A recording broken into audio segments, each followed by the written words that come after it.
In January 2011, I went back to the Philippines to have my regular checkup with my OB-GYN. I was shocked by the news that the result of my ultrasound, I am polycystic, I have an inverted ovary, and then I have a number of myomas. Actually, it's 3 myomas.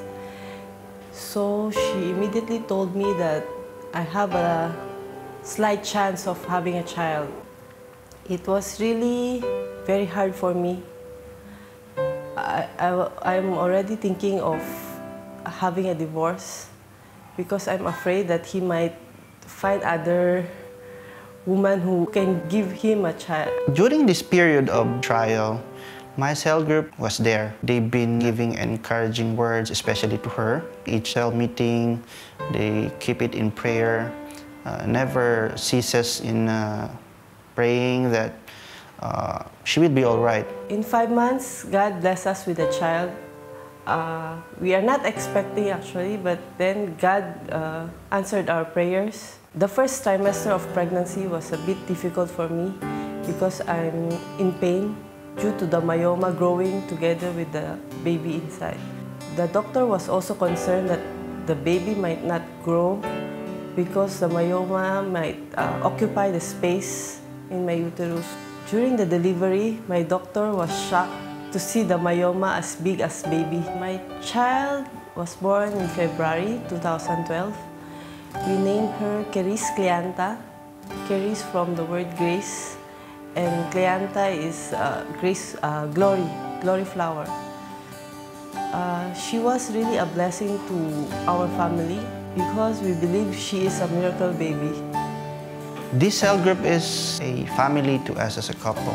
We are away from our country, the Philippines, but even with this situation, it feels like we still have this very strong support system in Singapore. This is because of our cell group. Our cell group treats us like a member of their family. So each of us in the cell group treats each other that way.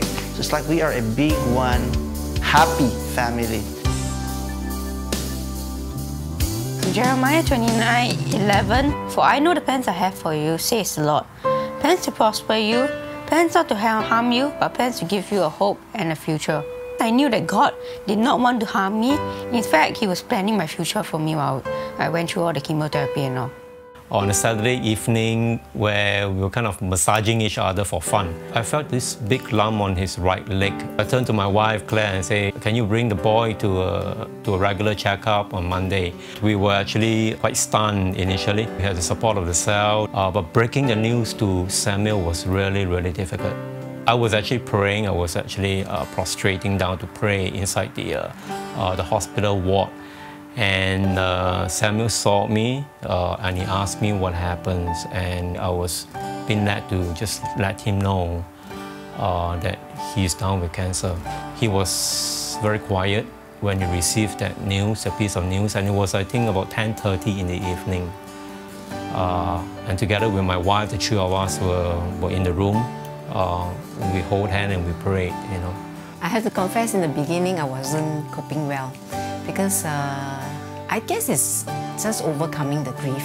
It was a total shock after his 6th chemo, and we saw that the size of the tumor has physically shrunk from the size of a fist to, we could even not see the tumor, not feel it, right? So we went with a lot of high hopes actually, going to see the surgeon and expecting a good diagnosis from the surgeon. But the surgeon told us that, and in front of Samuel, that we need to make a decision to amputate the leg. I have never accepted amputation because I felt that the treatment was very positive. We were given a counsel of a very senior surgeon in Singapore General Hospital, and it was really God's grace because he took up the case and he told us there's no need, absolutely no need for amputation. I went through a period, I think about 4 to 5 days, where I couldn't sleep.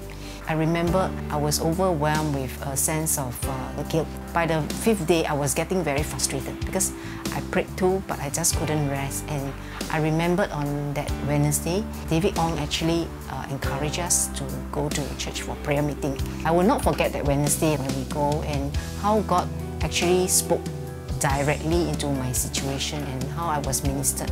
I can really testify. After that evening, I never lose sleep anymore. I knelt down and I actually surrendered. I told God, you know, with all my regrets and the fear, the uncertainty, I will give it all to you, and I'll commit my life and commit Sam's life in His hands. After that, everything becomes so light. I can't explain, you know, somehow I can't explain. There's just a newfound joy, you know, a certain serenity to know that everything is under control.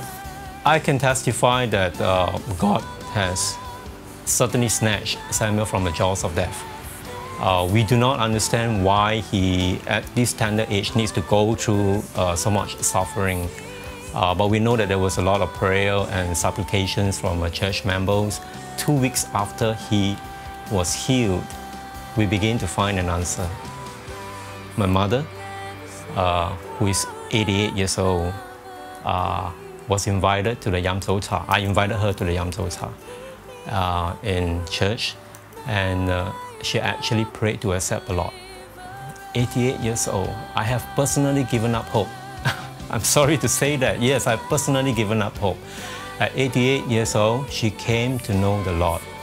And she told my wife and myself that during the time when Samuel was suffering, she knelt down and prayed to Jesus for Jesus to heal my son. So Samuel was healed. She opened up her heart and God spoke to her, and she's now a believer.